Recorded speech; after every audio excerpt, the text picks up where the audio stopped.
Unity of Houston is an inclusive church where we seek to understand and live the teachings of Jesus and other spiritual masters. At Unity, we welcome all people from all spiritual paths and every walk of life. We celebrate the diversity of our city and of our world, and we teach love, tolerance, and oneness, seeking to live in harmony with open minds and open hearts. Wherever you are in your spiritual path, you are always welcome at Unity. Join us and discover that the life of your dreams is already within you. So we're launching a 6-week series on the path of conscious creation. And what we teach in Unity is that there is only one reality, one life, one presence, one perfect, good. And it is already inside of us. We don't have to ask a distant God to give us something what we don't have. What we do instead is we focus our conscious mind as a portal of that good pouring in, through, and as our lives. You have a say. I love that I speak my word through my heart from the source of all good. Gary was asking for some feeder lines that I could, what I was hoping to hear in this song, and that's part of it. It's that we open our heart and mind to let this good of God flow through us. It's really amazing. I love this image, don't you? Somebody was asking, Della was asking if this is somebody in our community, and I said, well, it's a stock photo, but David said, well, she's in our community now, so she definitely is. And I like that inside the image of her beautiful being, there is this mountain, there is this sunrise, there's this forest, there's all of this possibility. And we forget. We get fooled into thinking that the world of condition is it, that we're limited by what's happening to us in this world. And this series for 6 weeks is designed to remind you that you're more than you've known yourself to be so far. That there is a world inside of you, a sense of the possible and the freedom that you've never even experienced. It's going to be good. So, Tom and Marty had been married for a long time. They were a very happy couple. Just wonderful people. But they were getting a little older, and they noticed that they were starting to forget things, and they just wanted to go to a doctor and just check it out and make sure that there's nothing medically wrong. So they went to see their family doctor they'd had for years, and he did the test, and he said, no, Eric, everything's fine. What you're experiencing is normal short-term memory loss that happens for all people as we get older. Nothing to worry about. But what I would suggest is maybe to start writing things down more. Simple enough. They were relieved. They go home that night. They're sitting in front of the TV watching a movie, and Tom gets up and he's like, I'm going into the kitchen. Do you want anything? And she says, yeah, I would love a bowl of ice cream. And he starts moving off to the kitchen. She said, Tom, don't you want to write that down? He said, Marty, please. A bowl of ice cream. I can remember that. And she said, well, I'd also like to have some chocolate syrup, some crushed nuts, and some whipped cream, and maybe a cherry on top. Don't you want to write that down? And he said, I got it. So he goes into the kitchen. She continues watching the movie, and then she notices he's gone for a while, and she's hearing a little bit more clacking and cluttering around in the kitchen than she would expect. And about 45 minutes later, he comes back into the living room, and he sits down in front of her a plate of bacon and eggs and hash browns. And she looks at him, and she says, don't you think you should have written it down? Where's my toast?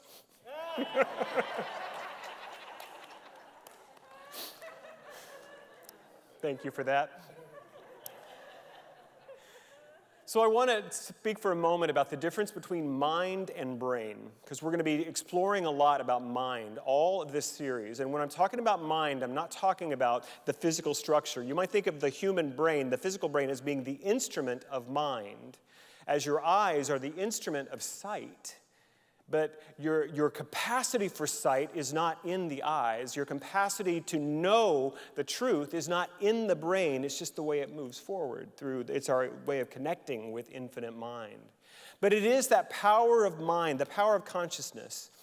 In many studies of consciousness, it has been taught in all different realms that we are creative beings, and that by thinking a new and focused, conscious, creative thought, we can demonstrate a new reality in the world of condition.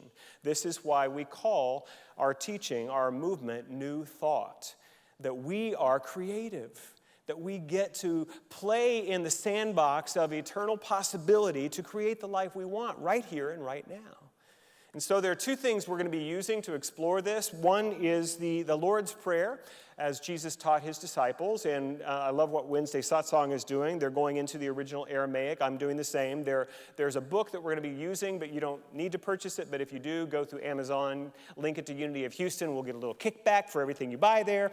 Really easy, but it's called The Prayers of the Cosmos by Neil Douglas Klotz. And what he has done is taken the original language, which was not written.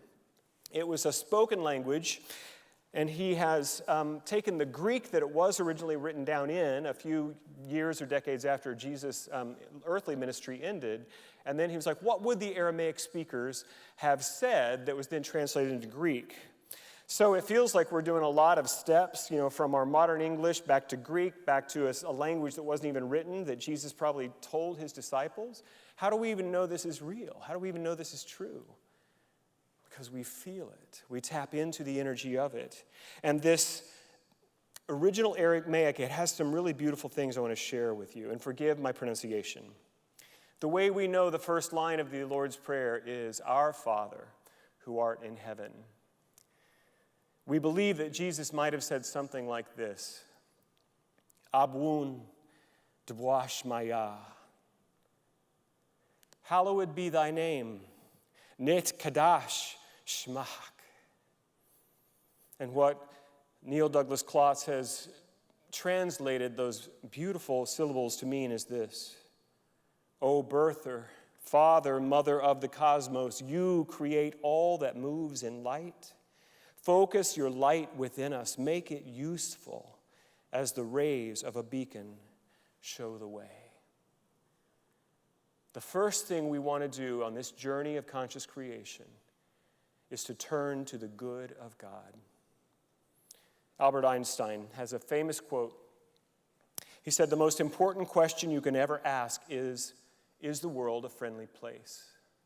Years later, he was asked about this, and he went on to say this, for if we decide that the universe is an unfriendly place, then we will use our technology, our scientific discoveries, and our natural resources to achieve safety and power by creating bigger walls to keep out the unfriendliness.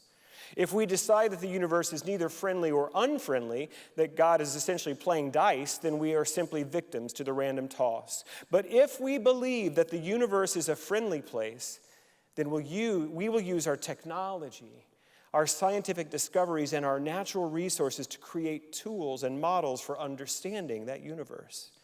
Because power and safety will come through understanding its workings and its motives.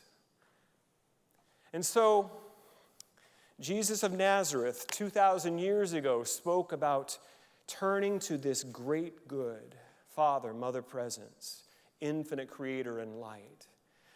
A physicist in the 20th century said it's so important that we recognize the benevolence of the universe. There's something here for us. The other tool that I'm going to be exploring in this process is a 5-step method of affirmative prayer, sometimes called spiritual mind treatment, created by Ernest Holmes. It is a tool for focusing the conscious mind into creation. So I really hope that you will enjoy this. I know many of you are in spirit groups where we're going to be doing a little bit deeper dive in this process of how we get on this path of conscious creation. It's good stuff. We want to begin with just this idea. Is the universe friendly? Is there a spiritual benevolence built into everything that is? And in a time of great upheaval and trial in the world of condition, can we still believe that? Can we still teach that? Can we still practice that? I was talking to Jean Marie before the service, and I really debated about, is this the right time to teach this manifestation technology in a time when our world seems so troubled and disrupted? But as I was sharing with her, as I do this prayer work and have done it for many years with prayer partners and in my morning devotion, what I have found is that this tool to focus my conscious mind has become more important than ever.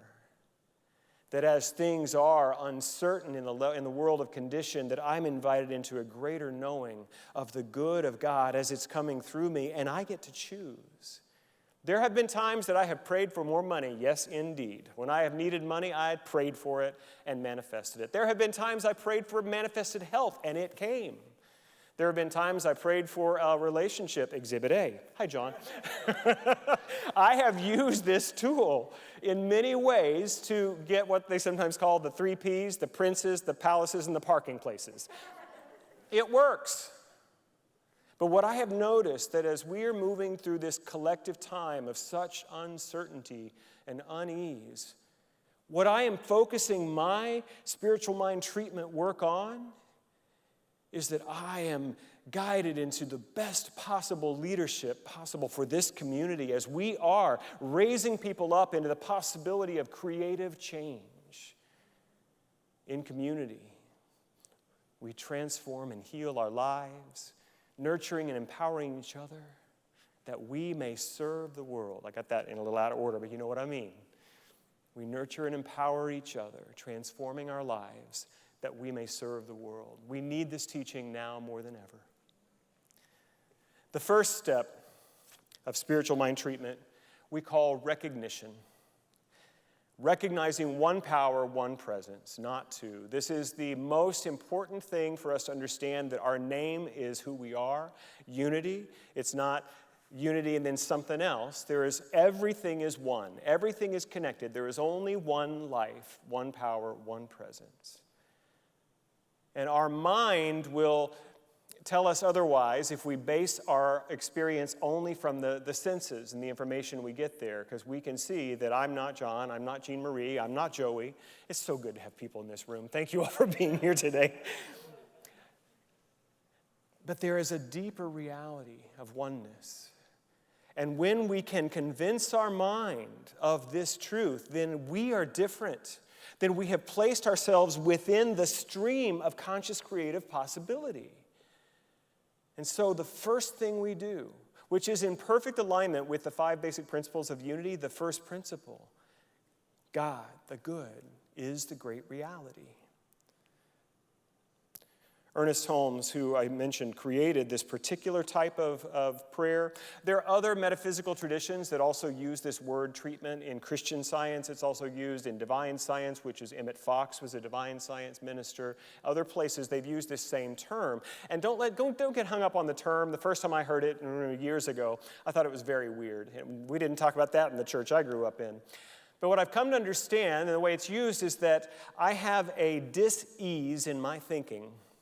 I have a problem somewhere where I have not plugged into the truth of God's good, and so I'm going to apply a treatment to my own thought as I would to a broken arm or a burn or anything wrong physically. I would want to bring treatment to that, would I not? And we can do the same thing wherever we need to fix our thinking and plug it back into God's possibility. We can apply a treatment to that. So the book from Ernest Holmes that I'm recommending, although it's not required, is called A New Design for Living. It's the last book that he wrote. It was actually a compilation with Willis Kinnear of a lot of his later teachings. And particularly in chapters 22 and 23, he talks about this particular tool.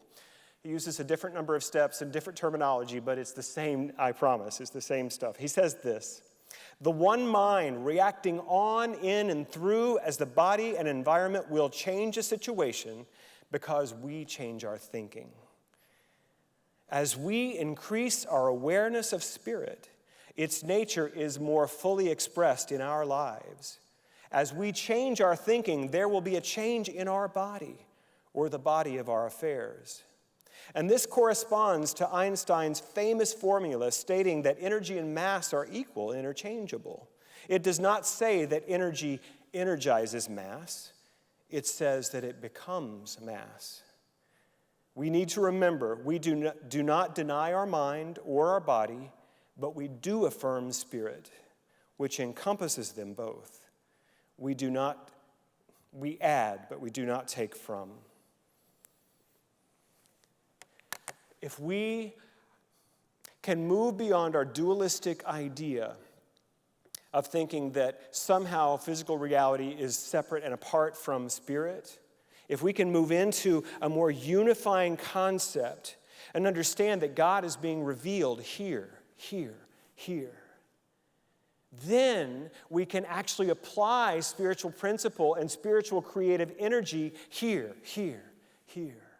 because we recognize God's presence is there too. And so the first step to recognize it, to recognize, we're so conditioned in our thinking. Sometimes we gotta question our own assumptions. You know what happens when you assume, right? Okay, I don't need to spell that one out for you. We are taking in information and it's being filtered through our family belief system, which we inherited. It's being filtered through our past experience. It's being filtered through our fears. We're not seeing reality as it is. We're seeing it as we are. So the first thing, if we can lift our eyes higher to God, I love the mountains in this image. Do you know that the human brain is programmed to only see 3 miles? Did you know that? In a completely flat place like Houston, the horizon is 3 miles out. So when we start talking about stuff being big, much less infinite, really, our mind, our brain, let me get that clear again, can only process 3 miles. That's a limit that is placed into us that you weren't even aware of that, were you? See, you came to church and you learned that, if nothing else today, that your brain is only processing distances of 3 miles or less. And stuff like that is happening all the time. Often I use, when I'm doing this treatment work in my own prayer life, with my prayer partners, with myself, well, I'll say something like this. I know that my mind cannot contain the infinite, but in this moment, I fill my entire mind with God. Get that? I can't fit all of God in me, but I can expand my awareness where there's nothing but my knowing of God's presence. That's what we want to move to, so that all of our conditioned reality has no place. Sometimes there's other stuff occupying the space. Have you noticed? Just me? You guys are just full of God and your thoughts all the time. I see what you're saying on Facebook. Come on now. No scolding, not doing it. There's other stuff in there, right? That before we even can recognize and fully bring in this awareness of good, of possibility, of creativity, we've got resentments, we've got fears, we've got history. The older we get, the more baggage we bring, do we not? So we have to find some way to break apart our own perceptions and assumptions. You know, there's a really great teaching for this. It's called A Course in Miracles. I'm a dabbler. John is a teacher of A Course in Miracles. He teaches our Monday night class here and other ways too. And he has his own other Friday night happy hour. He does Course in Miracles. But it's a great teaching because it recognizes that we're not seeing it correctly. Particularly in the workbook, those early exercises in the workbook where you take one exercise a day and then it's kind of jarring. I do not see what is really there. And then lesson 24, I do not perceive my own best interest. I was working through those exercises a few years ago, and I was going through a really, really tough time where there was a lot of conflict in a relationship, and I was angry, and I was hurt, and that day, I'm supposed to just sit, that's the exercise, and just see what I want to have happen around this situation, and notice if there are multiple things I want, if they might be conflicting with one another. As I start sitting, I'm recognizing I wanted so many different things, that they were absolutely in conflict. I didn't even know what I wanted if I got really quiet and listened to what my brain was telling me. And what it did for me was, instead of made me feel like it didn't make me more confused, it actually focused me. Because I recognized that in my human awareness and perception, I rarely perceive my own best interest. So I need to move higher. I need to look to the mountains. Where does my help come from? Expand my horizon. Look up to the spiritual reality that there is a wisdom and intelligence already within me that knows exactly the right path forward. So I do believe that you can, Byron Katie's work is also great for this, where you do the work, as she describes it, you question your assumptions. Do you know that? How do you know that? These are great questions because most of us we don't question our assumptions. We think that we're looking at it the gospel truth. This is the way it is. So I believe that some of these techniques and tools are really good to break apart those perceptions. And I also believe that just by simply opening to good, it's kind of like if you have a bowl of muddy water and you begin to pour clear, fresh water in there, what happens? It's displaced.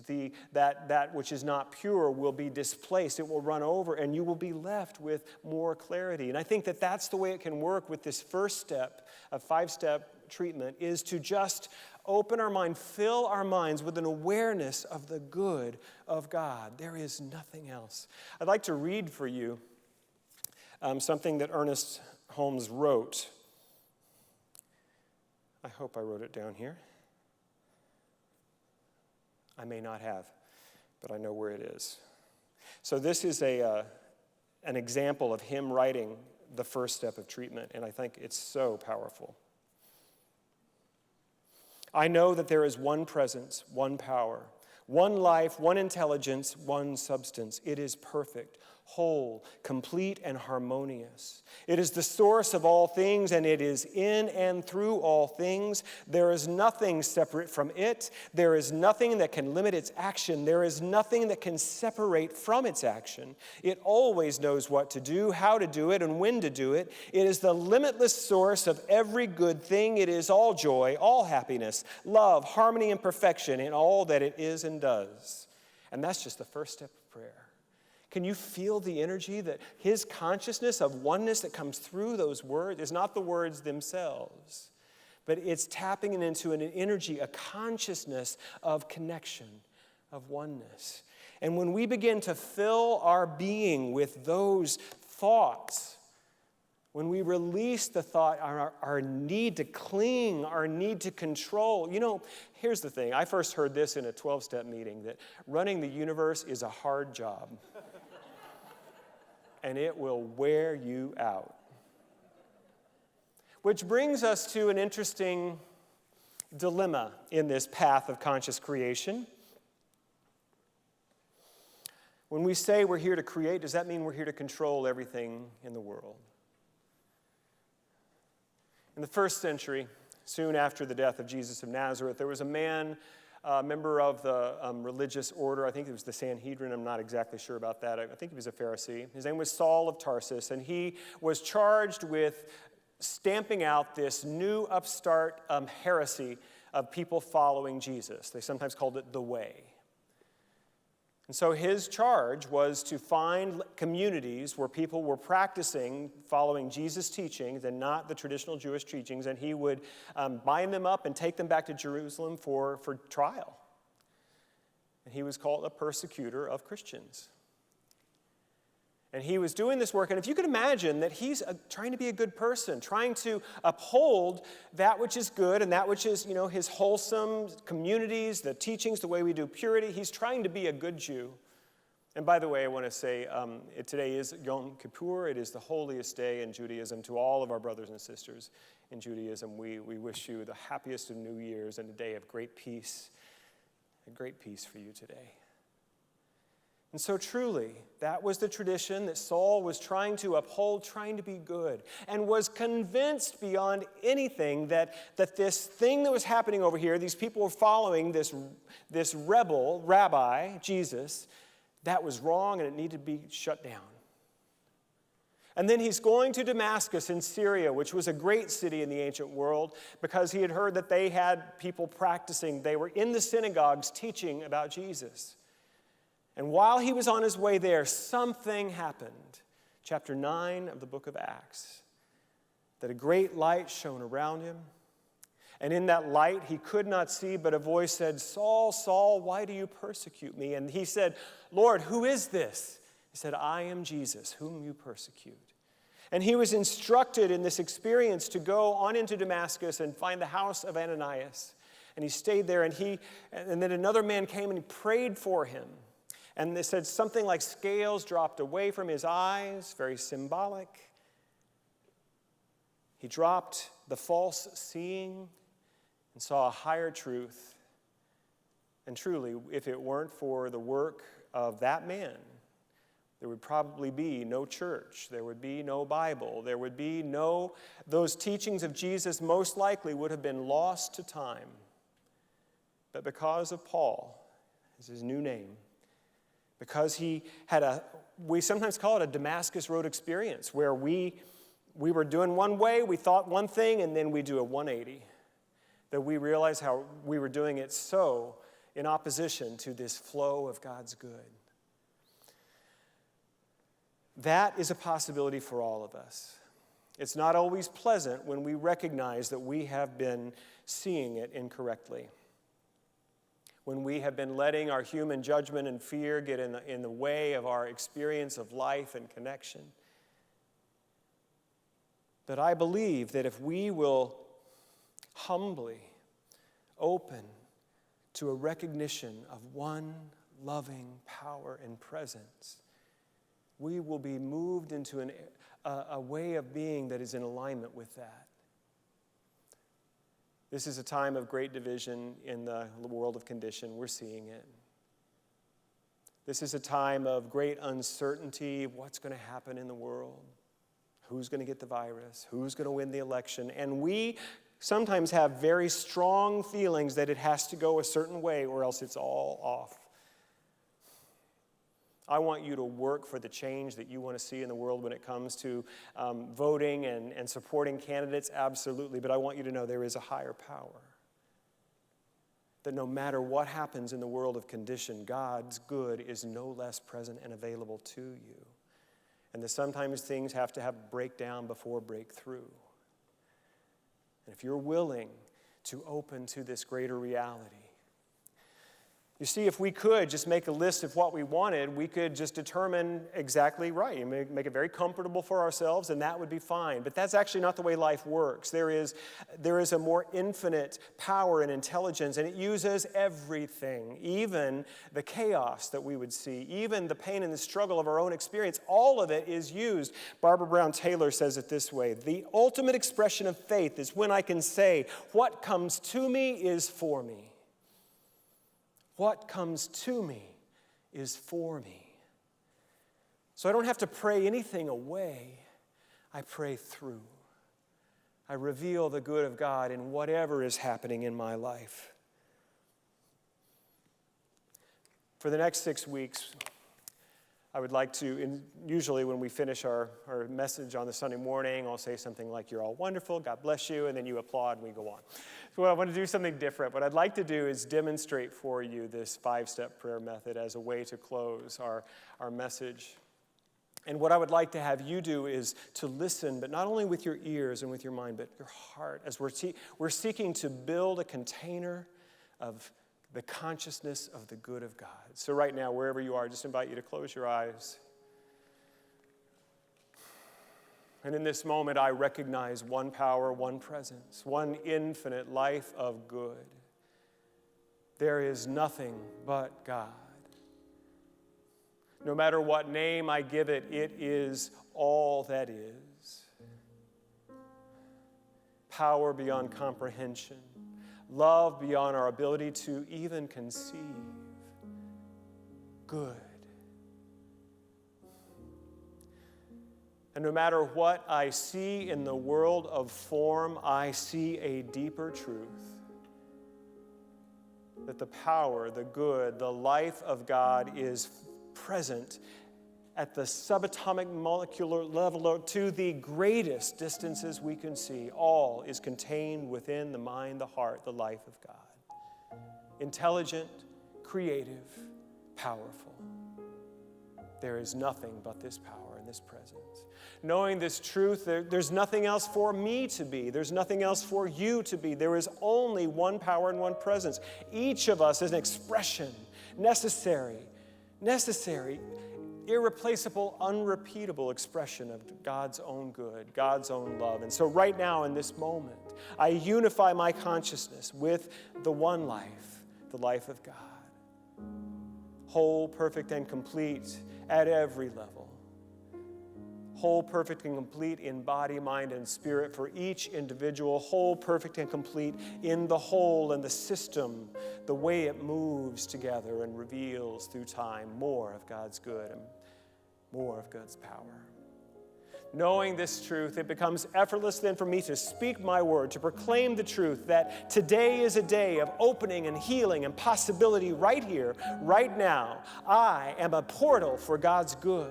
I experience it, I express it right here and right now. This community, Unity of Houston, is a portal of God's good, of healing, of transformative energy. Right now we are becoming alive. We're quickened to this power, that each of us intuitively stepping into a greater awareness of what is mine to do now, to reveal good, to reveal God's love in humanity.